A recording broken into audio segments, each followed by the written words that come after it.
فأنا ناصح لإخواني بالصدع بالحق تبيض وجوههم. السكوت في مسألة الحزبية يضرها، فاصدع بما تؤمر وأعرض عن المشركين.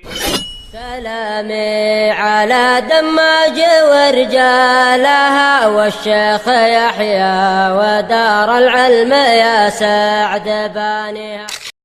Tentang masalah tidur, hatta asal dari tidur itu membatalkan wudhu ataukah tidak. Banyak yang mengatakan tidak membatalkan wudhu karena diriwayatkan oleh Imam Ahmad dan lain-lain dari hadis Anas itu sebagian sahabat menunggu Nabi dalam keadaan mereka itu tidur. Kemudian tatkala Nabi datang, qamu wa shallu fa shallu wa lam yatawaddau. Mereka berdiri kemudian sholat dan mereka tidak berwudu.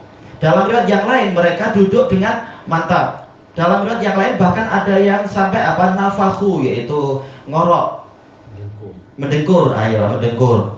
Sehingga memang khilafnya banyak tentang masalah ini.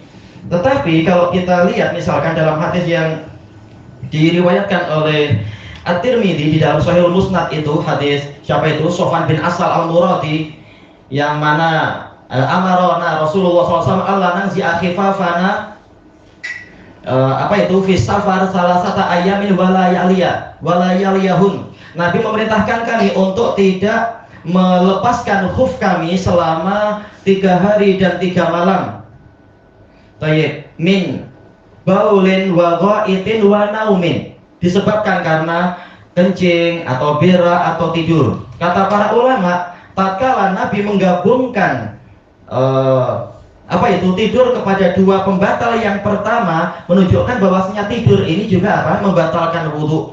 Tetapi untuk digabungkan dengan hadis Anas tadi, maka kesimpulannya yang membatalkan wudhu adalah naumun mustaghrib, yaitu tidur yang sampai melenakan. Nah sekarang bagaimana gimana kita tahu dia terlena atau tidak? Dijelaskan oleh Imam Ibnu Utsaimin, kalau tak salah Anda dulu mendapatkan di dalam Syarhul Mumti, apabila dia itu masih boleh mendengar gerakan atau mungkin mendengar khotbah walaupun sudah agak fly tapi masih mendengar, atau kalau ada dipegang sikit saja dia langsung sadar, berarti ini belum sampai terlena dia. Sampai kata beliau walaupun dia ngorok sikit.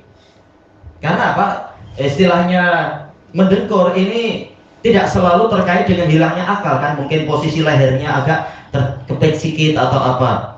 Nah ini untuk menggabungkan dengan dalil yang tadi bahwasanya sebagian sahabat sampai menunggu sholat isya yang akhirah itu, kemudian mereka berdiri dan sholat tanpa berwudu, dan Nabi tidak menyuruh untuk berwudu, menunjukkan walaupun mendengkur tapi tentunya tak sampai sekampung dengar, tapi intinya akalnya masih mungkin untuk senang dikejutkan dengan gerakan sedikit, berarti belum sampai batal wudunya kalau seperti itu.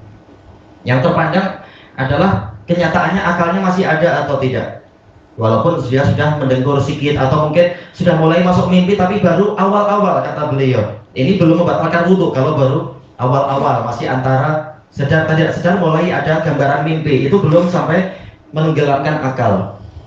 Wallahu a'lam.